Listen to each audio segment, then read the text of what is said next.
Hello, good day to everyone. I'm Dr. Romel Bataclan, and today I will be discussing the first part of pharmacokinetics.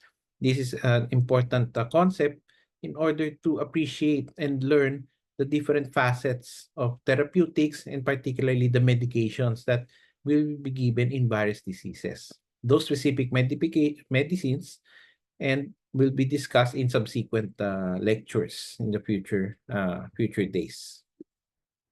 So the goal of the therapeutics or the medication is to get the desired beneficial effect with minimal adverse effects.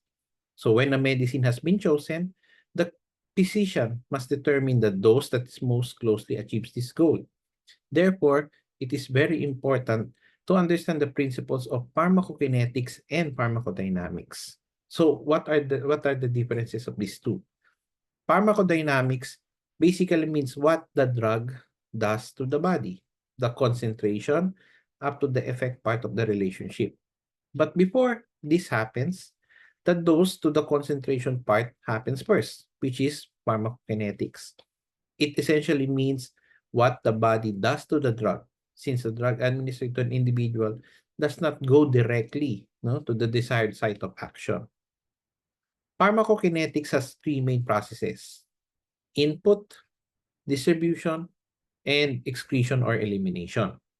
So input is the method of which the drug is administered. So we will discuss the various routes of administrations later.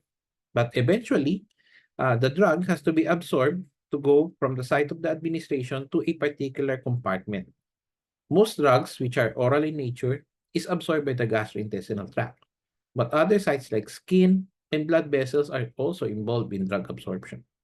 This will increase the drug concentration in the body, particularly blood levels. So this happens. Absorption phase would increase the serum or the plasma drug levels. After that, the drug distributes into the interstitial and intracellular fluids as functions of their physicochemical properties of their drug, and it also affected by the rate of drug delivery to individual organs and compartments and the various capacities of these regions to interact with the drug. Cardiac output, regional blood flow, capillary permeability, and tissue volume affects the rate of delivery and amount of drug distributed into the different tissues. So initially, the drug is delivered mostly to the liver, kidney, and brain, which are organs with a relatively higher share of the cardiac output. However, eventually there will be a second distribution phase that happens minutes to several hours after, which would now distribute the drugs to the muscles, the skeletal muscles, the solid organs, the skin, and the fat. So this involves a larger fraction of the body mass than what the initial phase does. And this accounts for most of the extravascular distribution. And when this distribution happens, plus there's also a concomitant metabolism phase that already is happening because of the action of certain components in the body, which we will discuss in the not in this lecture, but in the next part. So this will eventually lead to elimination and decrease in the serum drug levels. So it's very important that since these drugs are not endogenous substances to the body, they are eliminated or removed by metabolism and excreted by the kidneys and or the liver. So now, let's discuss the input process. So this is where the concept of bioavailability is important. So bioavailability describes the fractional extent to which an administered dose of the drug reaches its site of action or a biological fluid, so which is usually the systemic circulation or the blood, from which the drug has an access to its desired site of action.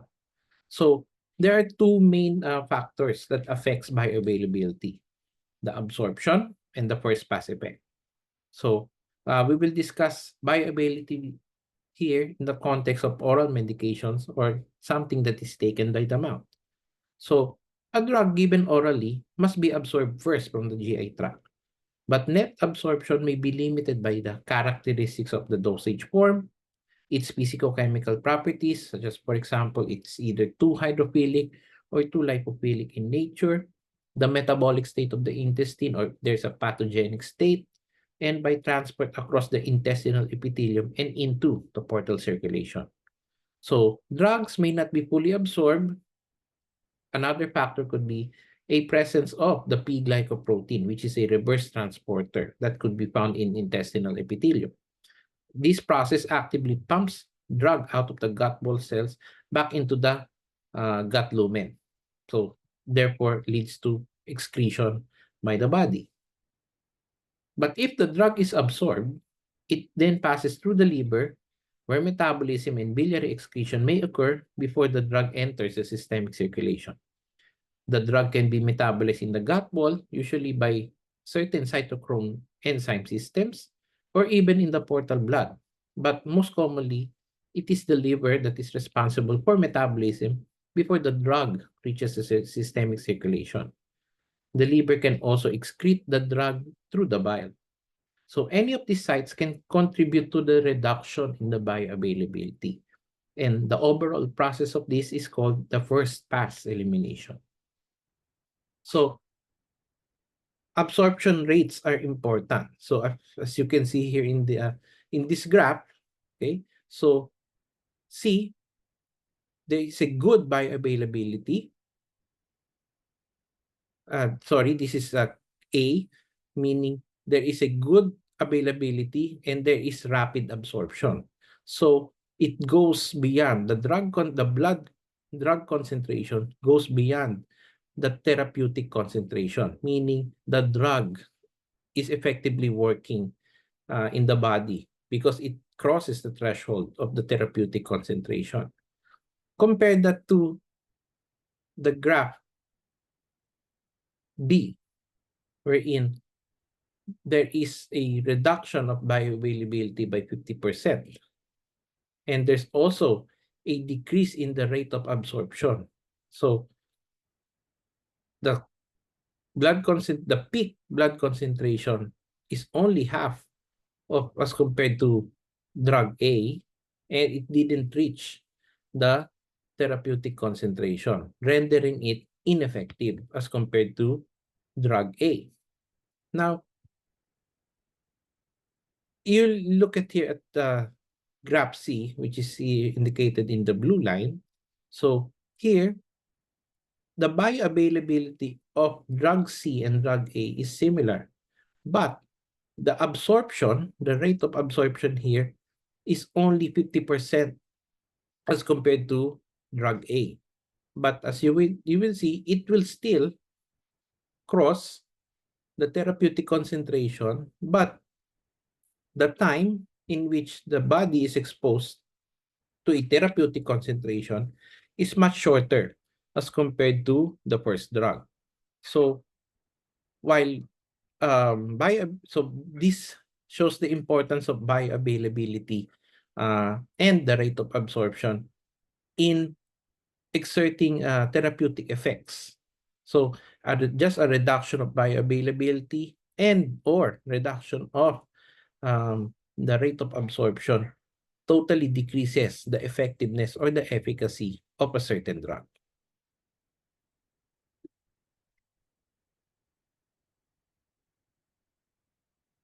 So let us discuss now the various routes of administration. As you can see here, so different routes of administration have various average bioavailability. So oral ingestion or the oral is the most common method of drug administration. It is also the safest, most convenient, and the most economical. However, there are disadvantages. Like I mentioned, there could be limited absorption of some drugs because of either their physicochemical characteristics. Sometimes there's limitation of the body because of emesis due to irritation of the gastrointestinal mucosa, destruction of some drugs by the digestive enzymes found in the stomach or low gastric pH, irregularities in the absorption or propulsion in the presence of food or other drugs. So other food and medications can also affect its absorption and the need or cooperation on the part of the patient. In addition, drugs in the gastrointestinal tract may be metabolized by the enzymes, no? By the normal gut flora, the mucosa, or the liver, as I mentioned earlier, the first pass metabolism before it gains access in the general circulation. So, the rate of absorption of a drug-administered medication as a tablet or other solid oral dosages form is partly dependent on its rate of dissolution in the gastrointestinal fluids. So this is the basis for controlled release, extended release, sustained release, and prolonged action pharmaceutical preparations, no, that are designed, no, to slow down uh, and makes the absorption much more uniform, therefore prolonging its effect in the body.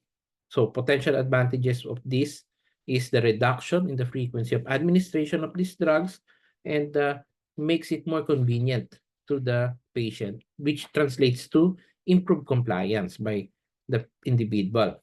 It also helps maintain therapeutic effect overnight since there will be a particular prolonged time, no, during sleep that you won't be able to take any medications, and there is decreased incidence and intensity of the adverse events because it dampens the peaks of the drug concentration.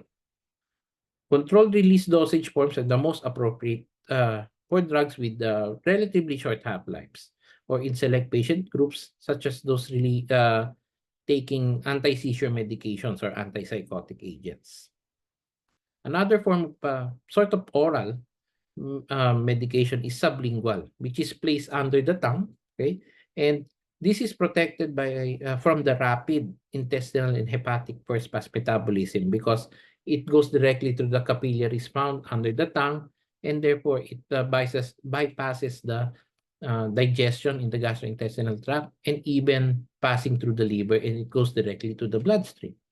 So an example of this is sublingual nitroglycerin, which is effective, no? Especially in patients with angina, because it's non-ionic, it has high lipid solubility, and as I mentioned, not subject to the first pass effect. And therefore, it can reach a relatively good percentage of the drug into the heart and the arterial system where it is needed. Parenteral injection of drugs are drugs that are not taken orally. So it has some distinct advantages. One, it is essential for delivery of a drug in its active form. Okay, so there are certain drugs that you cannot convert into a tablet or a capsule. Availability is usually more higher because it doesn't undergo the first pass metabolism. It is more extensive and it is more predictable. The effective dose can be delivered more accurately because of that, and it is suitable for loading a dosage prior to initiation of maintenance dosing. So this is also useful if the patient is unconscious, uncooperative, or unable to retain anything given by the mouth. Parenteral administration, though, has disadvantages. So therefore, one would be asepsis must be maintained. So you have to clean the area first where you will, for example, inject a particular medication. Pain may accompany the injection because usually it involves prick with needle, as you can see here in the figure. It's very difficult for the patients to perform the injections themselves, no? Like particularly for diabetic patients with who's on insulin. So sometimes compliance may be difficult, and there will be definitely discomfort for some patients because there is pain involved when giving parenteral medications. So the most common parenteral medication would be the intravenous. Okay, so it's either given directly through the vein or by placing an access, no, what you call intravenous cannula or catheter uh, with fluid. Again, it has high bioavailability and it has a rapid distribution of the drug. So drug delivery is controlled and achieved with an accuracy and immediacy not possible by other routes of administration. However, unfavorable reactions can occur because there is a rapid attainment, no, of high concentrations of the drugs in the plasmas and tissues. So therefore, there is a need, no, to have a careful determination of the dose. You have to be uh, exact in giving the dosage, and there should be close monitoring of the patient's response after the drug is given. Repeated intravenous injections also depend on the ability to maintain a patent vein or a patent access. So that would be difficult sometimes, no? Especially if the vein of the patient is particularly fragile. Now, there are other parenteral means. So subcutaneous, as you can see here, it just um, injected slightly less deeper and just in the subcutaneous tissue. So this is only done if the drugs are not that irritating to the tissue. Okay, but otherwise, severe pain, necrosis, and tissue sloughing may also occur. Bioavailability is also good with subcutaneous, and it also allows a prolonged sustained effect. So this is one particular example would be insulin or even the low molecular weight heparins and the erythropoietin. So these medications can be given subcutaneously, and usually it allows a gradual release of the drug. Therefore, depending on the other pharmacokinetic properties, it lessens, no, the need for more frequent doses of these drugs compared to when it is given intravenously. Another one would be intramuscular injection. So the injection is much deeper. It penetrates, no, up to the skeletal muscle. It also has a very good bioavailability, but the absorption depends on the rate of the blood flow to the injection site, also in the muscle, or but it's usually relatively rapid. It can be modulated to some extent by local heating, massage, or exercise. So, but there are some particular areas, no, in the skeletal muscles that would have a faster absorption. So, for example, if you have an aqueous drug that's given, um, administering it in the deltoid or in the vastus lateralis muscle could be faster, no, as compared to when it is injected in the gluteus maximus, no, or in the butt muscle. And then, occasionally, the drug can also be directly injected into the artery or the intraarterial injection to localize its effect on a particular tissue or organ. So, very common here are some diagnostic agents, no? But this is much more dangerous, and this would require specialized care and monitoring because as compared to the intravenous vein, um, administering it intraarterially can be more dangerous because of its um, flow properties, no, within the blood. Now, going to the other routes of administrations, okay, so there are some drugs that are given for various conditions in the central nervous system. However, the blood-brain barrier, no, and the blood cerebrospinal fluid barrier can have a slow or sometimes difficult entrance of drugs into the central nervous system. This reflects the high activity of the P glycoprotein and other transporters, no, that and the endothelial characteristics, no, of the brain cells, which allows limited entry of most drugs, no, going to the brain.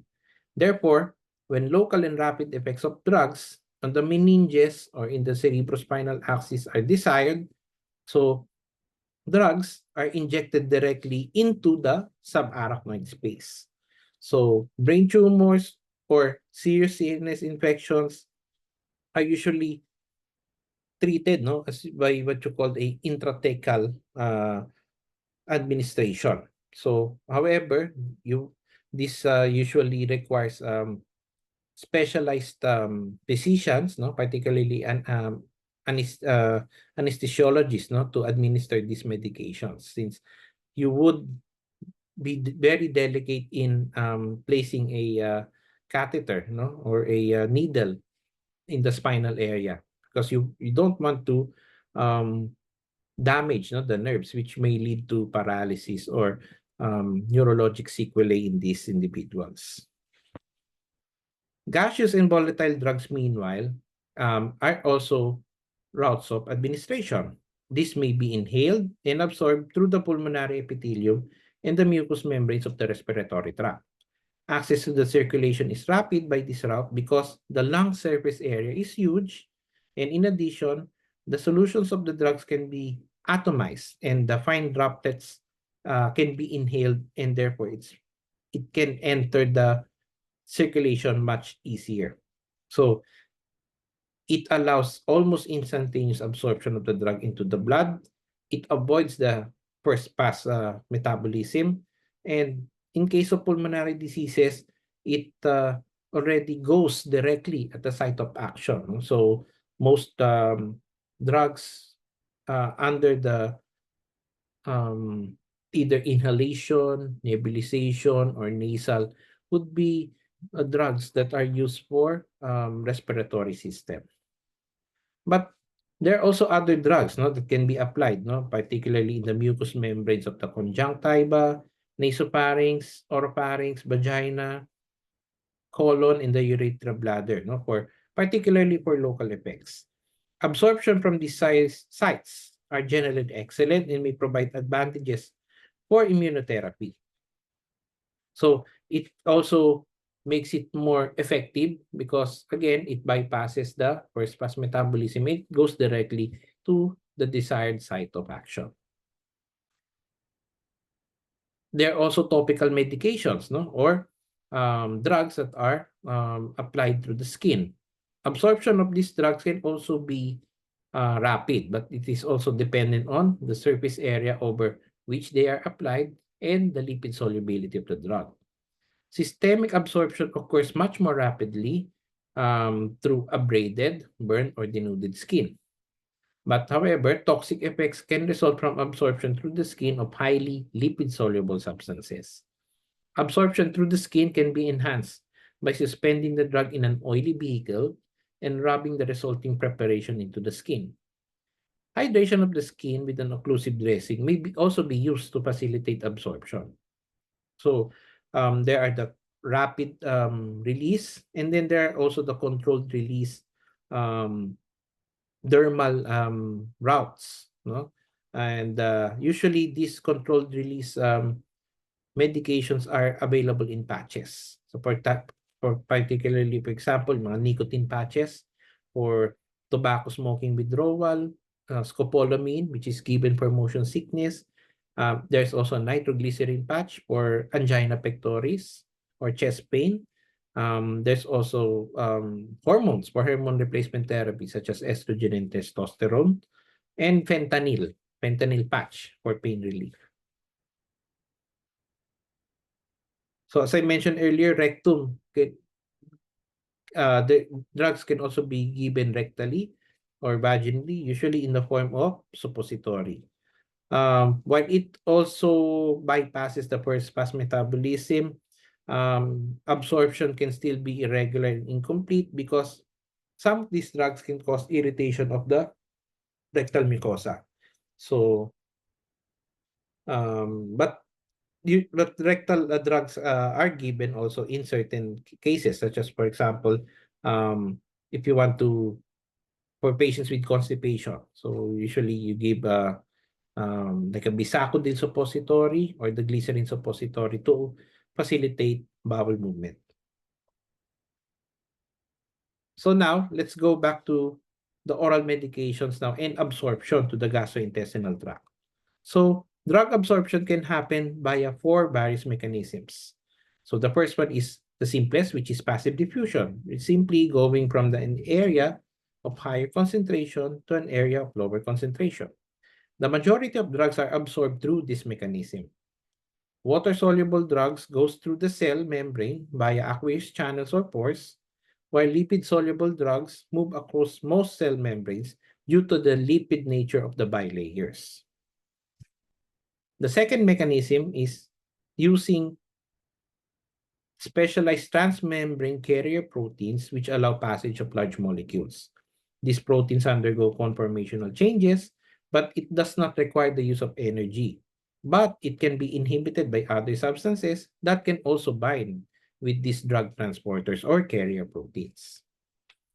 The third one involves using specific carrier proteins within the membrane. This time, this is energy dependent, driven by the hydrolysis of adenosine triphosphate or ADP. It is able to move drugs against a concentration gradient. However, so this process is saturable, selective, and also can be inhibited by other substances that can bind to those drug transporters. And then finally, endocytosis usually is for drugs with large molecular weight. It involves engulfment of the drug by the cell membrane and then it being transports inside the cell by pinching off and becomes a drug-filled vesicle. So it facilitates entry into the cell in order to exert its desired action or therapeutic effect. So there are different factors that affect absorption. The first one is pH or the level of acidity of a particular substance. Most drugs are either weak acids or weak bases. So for weak acids, the protonated form, which is HA, penetrates easily through the cell membrane. But for weak bases, it's the uncharged form that penetrates through the cell membrane or the B form. So each drug has a particular pKa or the logarithmic dissociation constant per acid. So this measures how completely an acid is dissolved in an aqueous solution. The larger the pKa, the stronger the acid. So each particular area in the body has a varying pH, but let's zero in the gastric area. We're in the mean pH is relatively in its acidic range, no? So it's 2 usually. But for example, after meals, the pH of the gastric area can increase to 6 because of the effect of the food and its neutralizing ability with the gastric acids that are doing its digestive action. So if a drug that is a weak acid, for example, has a pKa 4, so let's say in an empty stomach wherein the usual pH is 2, uh, so the pH is much lower than the pKa. Therefore, the protonated form predominates in this case, which is the HA, and therefore the drug can easily be absorbed, no, at this time because the pronated form or the HA predominate. And then the other way around, no, in if the drug is relatively a weak base, you want the pH to be higher than the pKa, so that the one that predominates would be the unprotonated form, which would allow much more better absorption of the drug in the gastrointestinal tract or in the other areas. And then there are also other factors that affect absorption. Increase in blood flow would definitely improve absorption of the drug. But you have to take to in the normal physiologic state, the blood flow in the intestines is much greater than in the stomach. So there's still absorption of the drug that can occur in the intestinal area. And then total surface area. So the larger the total surface area that is available for drug absorption, it also increases the ability of the body to absorb a higher relatively percentage of the drug. Longer contact time at the absorption surface is also important. So certain pathologic activities that would shorten the contact time, like for example, if the patient has diarrhea, definitely will decrease its the absorptive capacity of the body with a particular drug. And again, as I mentioned earlier, the presence, no, increased presence of P glycoprotein also decreases the ability of the body to absorb relatively higher percentage of the drug or the medication. Okay, so after absorption, there comes distribution. So in terms of drug distribution, there are also factors that affects it. So particularly blood flow. No? So blood flow to various organs varies widely. As I mentioned earlier, the brain, the kidneys, and the livers have high share of the cardiac output. So compared to skeletal muscle, skin, and fats. So usually, again, as I mentioned, the distribution goes first into this central area before it goes to the other areas of the body. So let's take, for example, a anesthetic propofol. So it is a lipophilic drug, and it's one of the few drugs that allows rapid distribution in the CNS, which leads to its desired effect, which is sedation and pain control. However, eventually this drug would be distributed slowly, no, into the other um, parts of the body, particularly in the skeletal muscles, in the adipose tissues. So gradually it will go out, and it goes up very quick, no, in the brain. So therefore it uh, wakens the patient up. So if you discontinue giving propofol, like for example, the surgery is already finished, so it dissipates easily out of the central nervous system. So the patient um, can be awake at a much quicker rate because of its um, short, rapid activity or duration of activity. And then capillary permeability is also um, a factor because there are different types of capillaries, no, in different parts of the body. So, for example, no, in the liver, there are large penetrations within the endothelium, which allows the drugs to move between the blood and interstitium in the liver. So, the distribution in the liver would be greater versus, as I mentioned earlier, in the brain capillary. So as you can see, the tight junctions are much smaller in number or fewer, and then the endothelium has uh, small or no penetrations. So this does not allow a good exchange or entry of the drug into the brain. So there's a very uh, difficulty in for most of the medications to go into the central nervous system because of this um, barrier, no, uh, in the blood-brain barrier in the brain.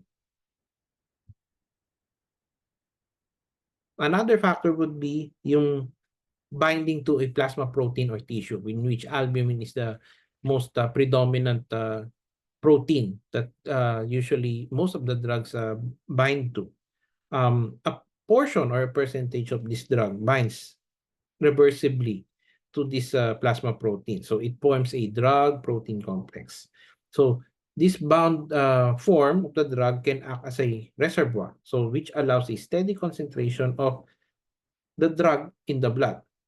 However, remember, since it's bounded to a protein, it is not readily available to interact with the target tissues. So there should it so therefore it should unbound itself first with the protein in order to exert its pharmacologic effects. So what would be the clinical implication here? So for drugs with high protein binding, it reduces the amount of free drug available to reach the target tissue. So therefore, it limits its therapeutic efficacy.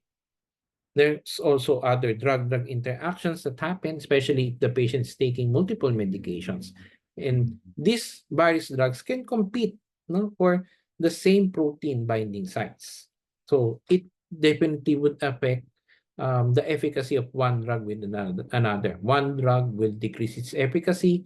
The other one will have a higher proportion of free or unbound drug available, which may be effective, but at the same time, the risk of adverse events or toxic reactions might occur.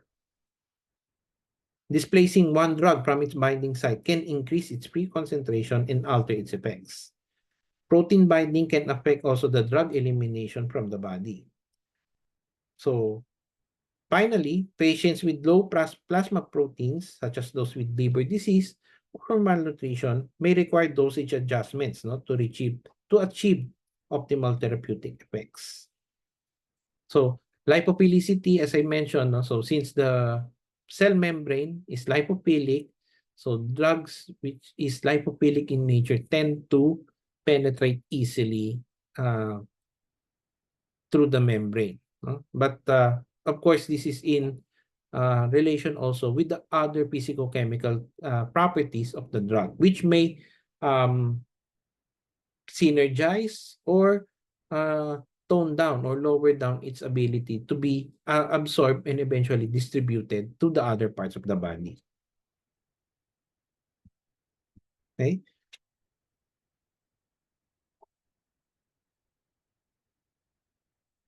Okay. So there are pharmacokinetic parameters that I need to discuss. No? So the first one here is the volume distribution, since we're in the distribution part.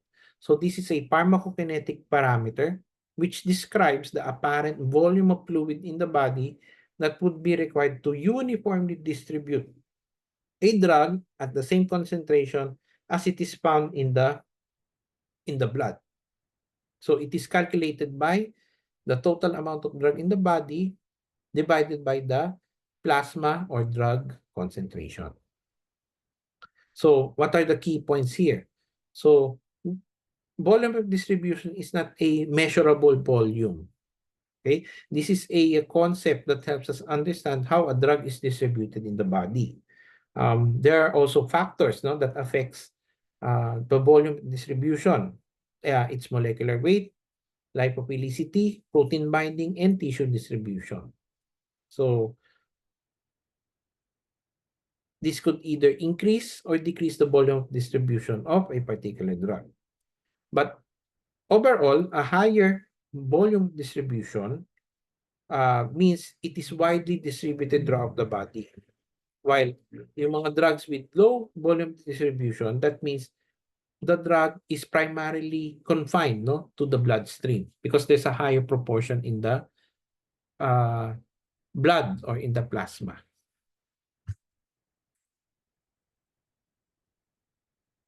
Other factors would be lipophilic drugs tend to have higher volumes of distributions because it can penetrate more easily in the other tissues, therefore better distribution. Highly protein-bound drugs definitely would have lower distribution because it limits, no, the distribution because they are bound to the albumin or plasma proteins. Those drugs that accumulate in tissues, other tissues, would definitely have higher volume distribution. And then a rapid elimination or excretion rate lowers down the distribution also. So it also means there's a low BD.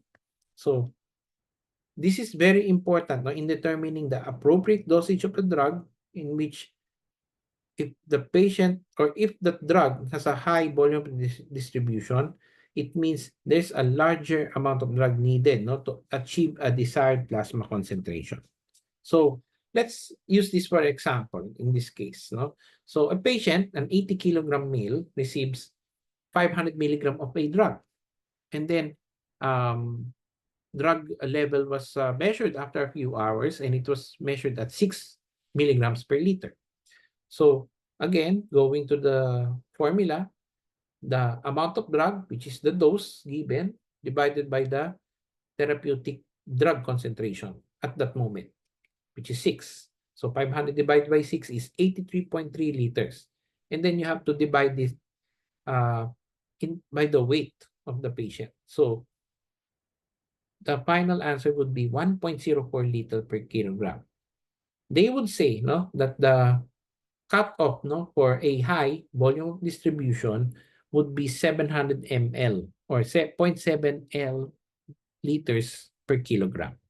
So in this case, it this drug has a high volume of distribution.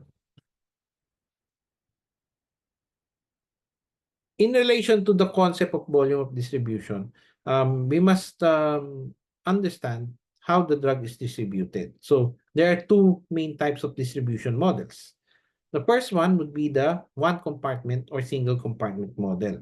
So these are drugs that display pharmacokinetics wherein it distributes instantaneously, but they only remain in the central compartment, meaning those organs with the highest proportion of cardiac output. So the heart, the liver, the lungs, the kidney. So these drugs appear to remain in the central compartment and they don't distribute to the peripheral or other parts of the body. So therefore, any measured decline in the drug plasma concentration would be a result of purely the elimination of the drug.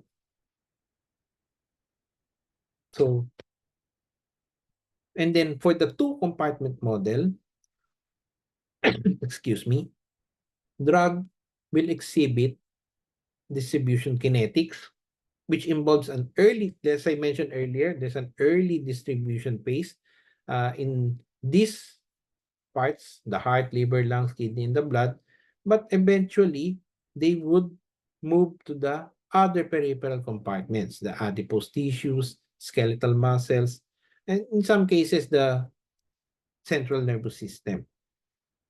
So there is a distribution phase following administration. So it would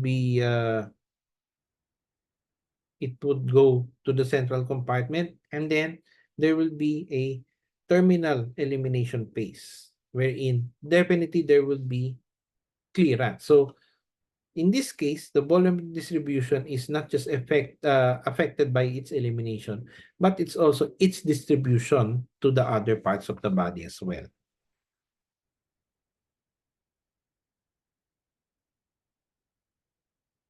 Okay, so half-life. Half-life is another important parameter used in pharmacokinetics. So this refers to the time required for the plasma concentration of a drug to decrease by 50%. So half-life is dependent on a rate constant, which is related to the volume of distribution and clearance. So that's why the formula is there. So a higher volume distribution means the half-life is much higher. But if the clearance is higher, it lowers down the half-life, where the half-life is shorter or faster. Only the drug located in the central compartment or yung one compartment model can be eliminated from the body because the process of elimination is primarily carried out by the liver and kidneys. So as I mentioned, drugs with high volume distribution will have a large fraction of the drug remaining outside. Therefore, it makes elimination much more, elimination half-life much more longer.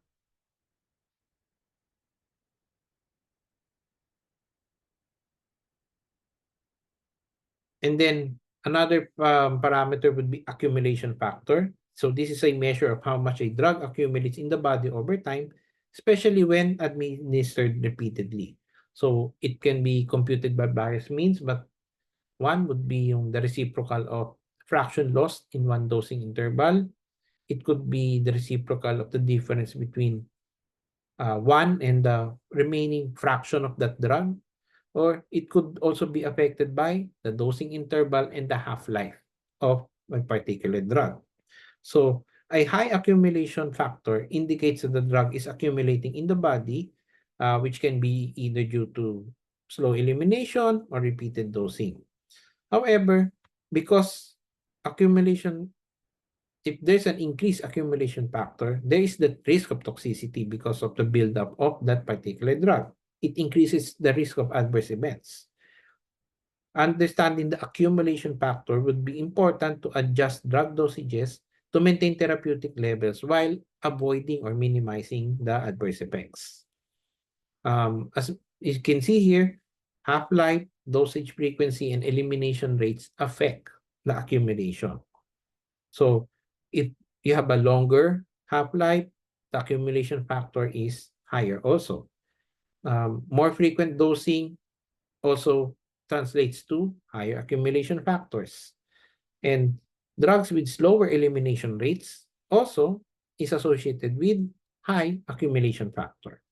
So very important, no, for drugs, especially with high accumulation factor, um, the importance of therapeutic drug level monitoring, which I would discuss as the last part of this presentation. The dosage may need to be adjusted, no, if accumulation factor is also high, and drug interactions can affect accumulation factors. So therefore, again, the adjustment of the timing and the dosage of medications would be very important.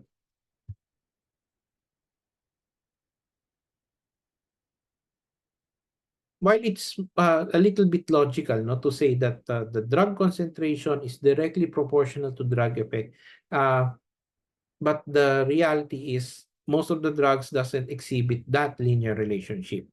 Some drugs will have immediate effect. As you can see here in this slide, this is an example of the drug enalapril, which is an ACE inhibitor that's given for hypertension. So the elimination half-life, no, that explains the time course of the ACE inhibition. So it's 4 hours. And then the peak concentration, as you can see here in the blue graph, the peak concentration goes to 100 nanograms per ml.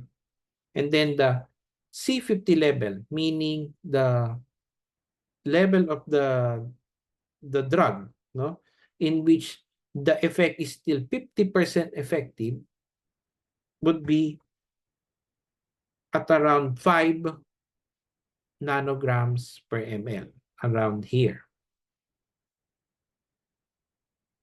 There. But if you will notice, no, even after a while, okay, even at the 16 hours wherein the drug is the remaining drug is at 8 nanograms per liter, or that means there already a significant more than 50% removal, no, of the drug. The effect is still relatively high. As you can, if you would see in the 12 hours, even if there is a reduction of the drug, its effectiveness is still more than 50%, which is still therapeutically working, no, for the patient. So, and then even after 24 hours, in which 98% of the drug is already been eliminated, its effect is still relatively high, which is about 25%. So this explains the once a day dosing of the drug, because even after 24 hours, while it's not the ideal 50% effect, there's still a certain level of ACE inhibition that the enalapril exerts. So it leads to a much more convenient dosing for these patients, and ACE inhibition definitely will translate into better blood pressure control. Another possibility of is the slow turnover, no, of the physiologic substance that is involved in the expression of the drug effect. So an example of this is warfarin, which is an anticoagulant that inhibits vitamin K epoxide reductase in the liver. So this action occurs rapidly, and the inhibition of that enzyme, no, the vitamin K reductase, epoxide reductase, is closely related to the plasma concentrations of warfarin. But if you would measure, no, the clinical effect, no, what is the clinical parameter to determine yung warfarin efficacy? It's measuring the INR, or the internationalized normalized ratio. So, which reflects a decrease in the concentration of the prothrombin complex of clotting factors. So, the inhibition of the enzyme decreases the synthesis of these clotting factors, but the complex has a relatively long half-life. of more than 14 about 14 hours. So therefore its effect would be somewhat delayed, even if its effect already in the body can be rapid, as mentioned here. The timing, and how the drug can be given, it can also affect the pharmacokinetic properties. So the renal toxicity of aminoglycoside antibiotics would be an example, like gentamicin. Yung nephrotoxicity is greater when administered as a constant infusion rather than intermittent dosing.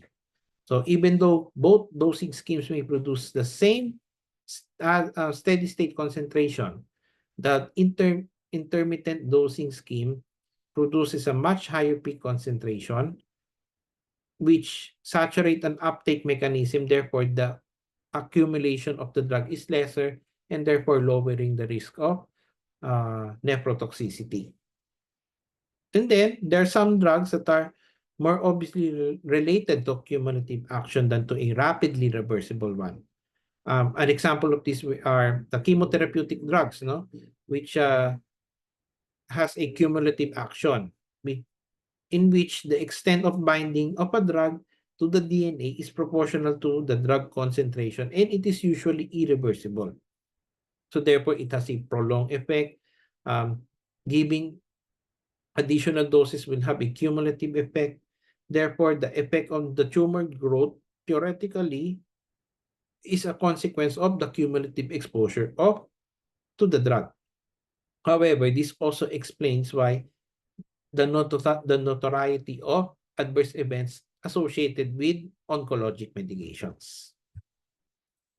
So, knowledge of pharmacokinetic principles will allow the clinicians to determine the right dosage regimen for a given medicine. The first one is continuous IV infusion, wherein the rate of drug entry into the body is constant. A constant fraction of the drug is cleared per unit of time. Hence, clearance is the most important parameter in these types of drugs.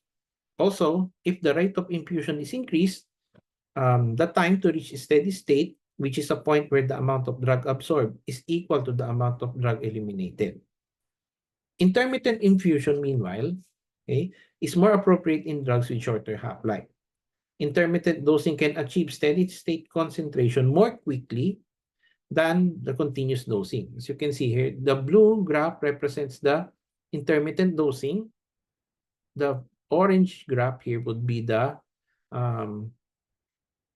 continuous dosing. So steady state achieves faster in intermittent dosing. So this can be beneficial in situations wherein a rapid therapeutic effect is desired.